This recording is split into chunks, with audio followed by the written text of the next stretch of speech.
they was old man Dick Wolf. He used to ride all over the country on a horse. You could see him in the middle of the day or way in the night. You'll able to see him anywhere.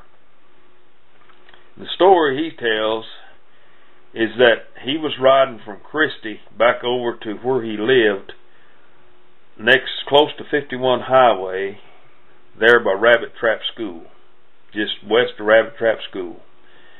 That's a long way.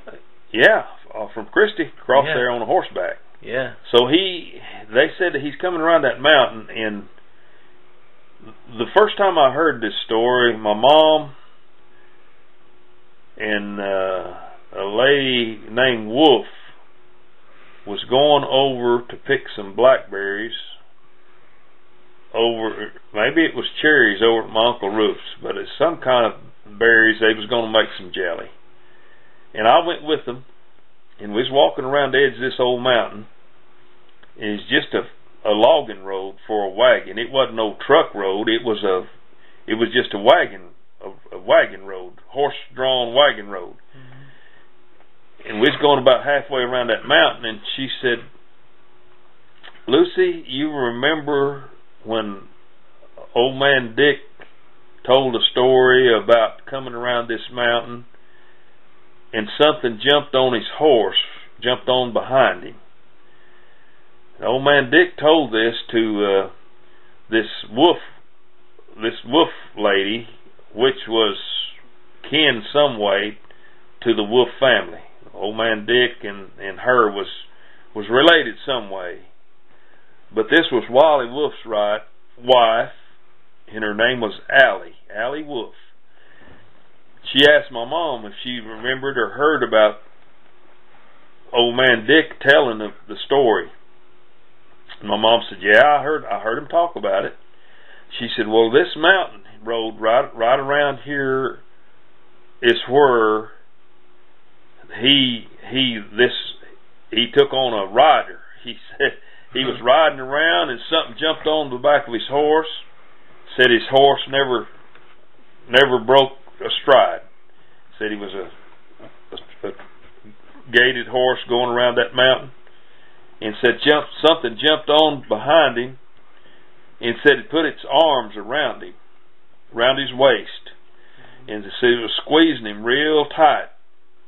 And he said he felt down on the hands or on the arms of this whatever it was, and said it was furry, had hair. Said the arms that held him had hair. He said he didn't really know what to do, but he just kept riding his horse. And he said it didn't say anything, it didn't move, it just grabbed him and held him real tight. And she said right along in here is where he said that it jumped on the back of his horse. Well, I stand there and listen to that, and he said it rode around the edge, almost all the way around the edge of the mountain, and he said it just turned loose and jumped off. And he said, "I just kept riding." He said, "I ain't seen it, I ain't heard it, never have had anything else like that to happen before." But he said it hitchhiked him a ride for a ways, quite a ways around that mountain. And as we walked on around the mountain toward Uncle Ruth's place, there was some leaves there was something making noise in the leaves, and Allie stopped real quick. And she said, "Listen." She said, "You hear that?"